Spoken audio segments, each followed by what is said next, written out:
বিরাট বড় বড় নবী দামি ঘরে এসেছিল, কিন্তু আল্লাহর নবী কোনটাই সিলেক্ট করে নাই। কিন্তু একদিন সমস্ত সাহাবীরা বসলো, বসে বলল, আলী ভাই গো, তোমার একটা কথা বলতে চাই। হযরত ফাতেমার এত ঘর আসতেছে, দামি দামি ঘর, কিন্তু গুনাহ করে বিশ্ব নবী রাজি হইতেছে না। ভাই আলী রে, মনে করে নবীজি তোমার সঙ্গে ফাতেমাকে বিবাহ দিবে। ফাতেমা রে, এবারে হযরত আলী বলল, ভাই নবীকে আমি কিভাবে বলবো? হ্যাঁ, আমার ভয় লাগে। না, আমরা থাকবো, তুমি সম্মুখে যা বলবো। হযরত আলী যা বলছে, ইয়া রাসূলুল্লাহ, নবী গো। আলী কি বলো? আর কথা নাই। বলছে, আলী তুমি কি বলছো? তুমি নির্ভয় বলো। বললে, হুজুর আমি আপনার, মানে আমি আপনার মানে কি? তুমি তো আমারই। বললে, ইয়া রাসূলুল্লাহ, না, আমি আপনার। সঙ্গে ছিল হযরত ওমর ছিল, ওসমান গনি ছিল।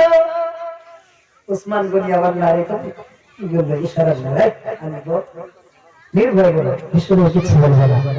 বিশ্বনবী বলছেন, আলী রে, তুমি কি বলতে চাও?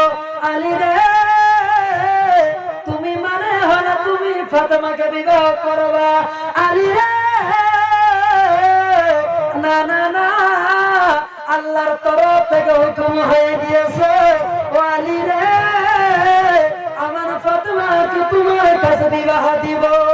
ফাতেমার বিবাহের কাজ স্টার্ট করে দিল। সংক্ষিপ্ত বলছে, বাবারে, ও বন্ধুরে, যখন বিবাহ দিয়া দিল বন্ধু, আল্লাহর নবীর বাড়িতে কিছুদিন থাকলো। হযরত আলী থাকলো রে বন্ধু। আলী কোথায় থাকবে? আলীকে একটা জায়গায় বাসা করে দিল রে বন্ধু। হযরত আলীকে খাওয়ানোর জন্য বাড়ির মধ্যে কিছু নাই। আমার বন্ধুগণ, খাওয়ার জন্য কোনো বস্তু নাই। হযরত আলী রাদিয়াল্লাহু তাআলা আনহু, ইনি তখন বন্ধুগণ খুব গরিব মানুষ ছিল রে বন্ধু। হযরত আলী কান্না, বাবু,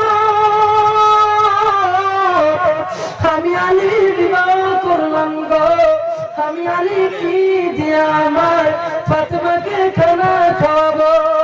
ওরে বন্ধু, হযরত আলী কোন দিন হযরত আলী ঘরের মধ্যে 2 দিন যায়, 3 দিন যায়, 4 দিন যায় রে, কিন্তু আলীর ঘরের মধ্যে খানার মতো কোনো বস্তু নাই।